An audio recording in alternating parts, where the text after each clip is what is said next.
Before the door, there was silence. Before the silence, there was a warning. And before the warning, there was a woman whom no one ever truly saw, but everyone heard. Tonight, you will hear the whole story. A story that begins with a house and ends with something still knocking somewhere at 2:13 a.m. Okechukwu had been searching for a home for months. Something quiet, cheap, peaceful. When the agent showed him the old brown house with the rusted gate, he didn't ask why it was so cheap. He should have.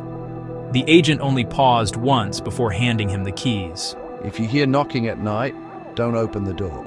Okechukwu laughed. But the agent didn't. That was the first sign. Inside, the house felt colder than the outside. Dust lay thick on the floorboards, like no one had walked there in years. The air smelled like rain, even though the sky was clear. And then he found it. A single nail, sticking out of the wall, as if something had once been chained there. He ignored it. He shouldn't have.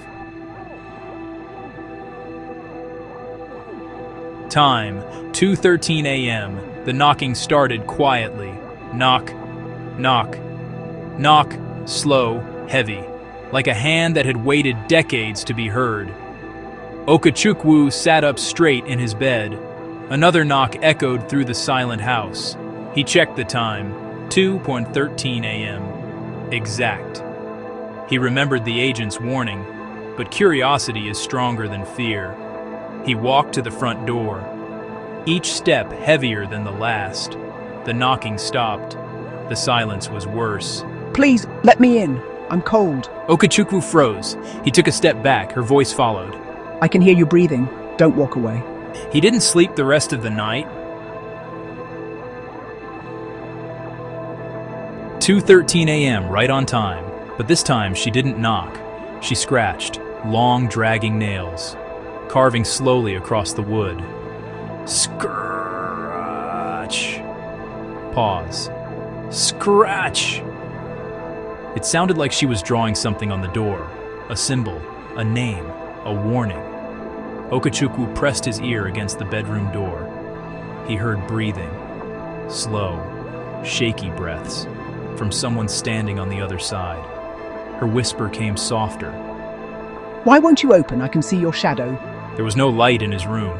There was no way for a shadow to fall. That's when the fear truly began. The next morning, he found footprints outside the door. Bare footprints. But they weren't coming toward the door. They were facing away, as if someone had been standing there, staring at the house, for hours.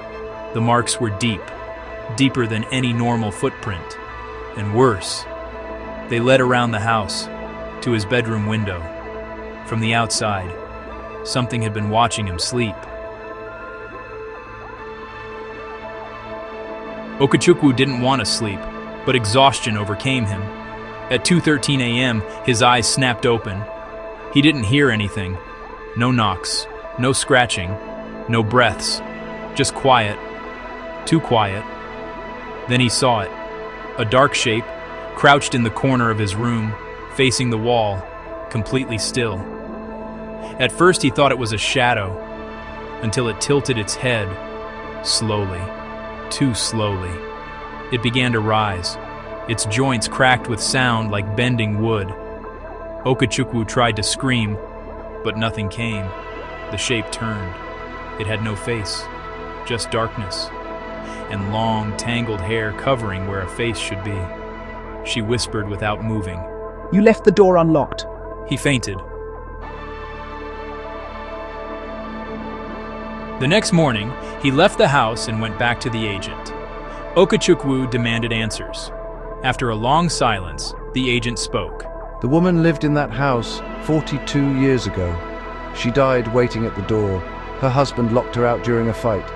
He never opened it, not even when she begged, not even when she cried, not even when she stopped knocking. The villagers said her spirit returned every night, still knocking, still asking to be let in. But the agent added something else, something Okechukwu wasn't ready to hear. She doesn't knock at the front door anymore. She comes through other doors now. Kitchen doors, bathroom doors, bedroom doors. He warned. If she stands behind your door, never speak to her, never answer, never open.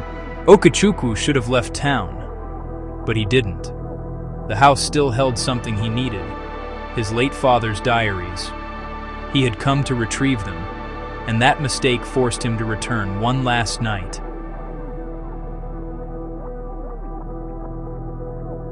Okechukwu entered during daylight. Every door was open except one, his bedroom door. The same door she stood behind. Something was carved into it now.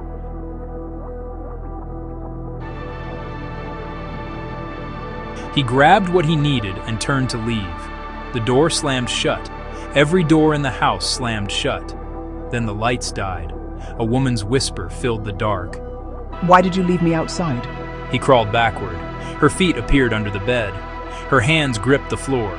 Long fingers, longer nails, dragging toward him. Her voice vibrated through the wood. Don't run from your own house. The shadows pulled longer, stretching toward him, like hands. His phone lit up. 2:13 a.m. How? It was still daylight a moment ago. Darkness swallowed the room.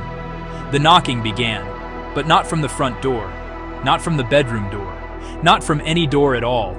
The knocking was coming from the inside of the walls. Knock, knock, knock, following him. Wherever he moved, the knocking moved. Faster, harder, desperate. Let me in, let me in, let me in. He screamed. The house screamed back.